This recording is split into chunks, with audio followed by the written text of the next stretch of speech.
We've heard from our correspondent in Hong Kong, Oliver Farry, that there's no taste amongst the protesters there for any kind of independence or any push like that. They just want to have more autonomy, more control over what they do with their own lives, less interference from Beijing. How do you think that is going to play with the authorities in the Chinese capital? Well, I think if one looks right forward on what the aim of the Chinese government is, or the Communist Party is, for the long term, it is to ensure that Hong Kong by 2047, when after the 50 years of one country, two system is up, it's to ensure that Hong Kong is no different from any other Chinese city. Of course, there will be some residual differences, but I think that must be the aim. And so it's now working out how exactly it's going to get to that final state. And so far, it's not playing out very well. In terms of what happens next, clearly there are fears that China will in some way push its presence, shall we say, maybe even send in troops to Hong Kong to sort out matters. Do you think that is a very strong likelihood? Well, I don't think the Communist Party has got a great deal of options here. I mean, it certainly won't want to send in the People's Armed Police, because I think that really is the end of Hong Kong in the way it's set up and the way it's meant to be. And Hong Kong is still of great use to China. It may not be the extent to which it used to be, as when reform and opening up took off, but it's still an awful lot of investment goes to and through Hong Kong, and the stock market there is very useful to Chinese companies for raising money, and then you get into the question of face and various other things. So, Hong Kong is not really replaceable by Shenzhen and Shanghai when the renminbi is not a tradable currency and the current account isn't open. People, businesses like the fact that Hong Kong has rule of law, a reliable rule of law, and there's a lot. It's life. The quality of life is perhaps more pleasant for those businesses that are there, and there's a sort of backups to the financial world as well in terms of lawyers and the other things that are necessary for a financial centre to function. So I don't think that in the foreseeable future Shanghai and Shenzhen can play that role that Hong Kong plays, and therefore it is of use to China and to the Communist Party, so it won't want to see it destroyed, which means sending in the People's Armed Police really is the last resort when the party feels that perhaps what's going on in Hong Kong is spilling over the border and might affect stability or its control of power in Guangdong or the rest of China. At that stage, I don't think there'd be any doubt that it would send in the People's Armed Police, because for the Communist Party, the number one sort of objective is to stay in power, and any perceived threat to that will be met with a very firm reaction. Stay in power, keep control. Hong Kong's already an exception in itself in the way that you say one party, two systems. That's set to end by 2047, as you say.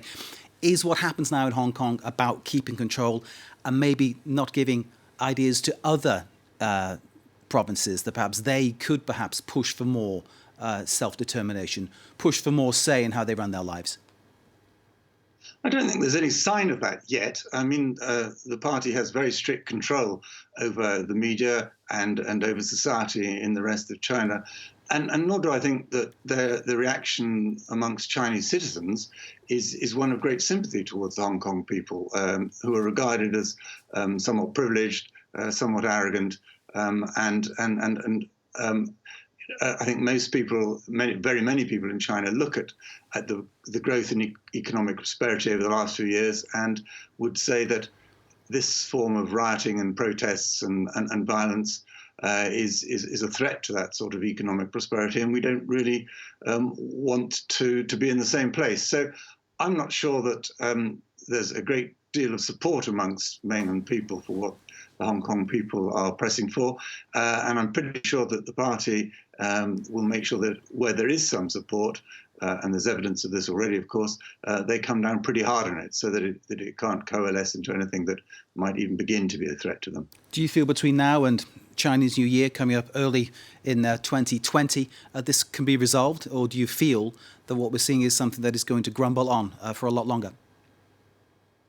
I really don't see how it can be resolved. I mean, what we're seeing now because I just don't think that the Hong Kong people are going to give up. I mean, we've had 2 million people on the streets. You've had nearly 3 million people vote in the elections on Sunday, and nearly 60% of those, one could say, in support of the democratic protests. This is. If the British are responsible for one thing, and it's not what the Chinese accuse us or the Americans of being black hands behind all this, but we are, I suppose, in their eyes, to blame, because the sort of values that the Hong Kong people espouse are very different to what there are on the mainland. And it's just these sort of tectonic plates of values which are meeting and causing the seismological activity in Hong Kong. And ultimately, the base of it all is that the people in Hong Kong don't trust the Communist Party to maintain the rule of law, to remain one country, two systems, and to allow them the freedoms that they were promised, and indeed to allow them a form of universal suffrage. So that's not going to go away. And I think the people in Hong Kong many of them feel this is the last chance, this is the last stand to try to get that maintenance of those freedoms. So it's not going to go away. And therefore, I find it difficult to see what exactly the Communist Party can do to change that. So it's not just a question of before Chinese New Year, but what about over the next few years? If you look at what's been going on in Hong Kong since 2003, when there were the first sort of rumblings of protests against the national security law, there have been again rumblings in 2009 and 10, 2012 over education, 2014 over democracy, and now 2019, which started with the extradition law but has gotten far wider. So it's just not going to go away. Charles Parton from the Royal United Services Institute, a man with 3 decades of experience in the region that we are talking about. Thank you, sir, very much indeed for that analysis of the situation in Hong Kong.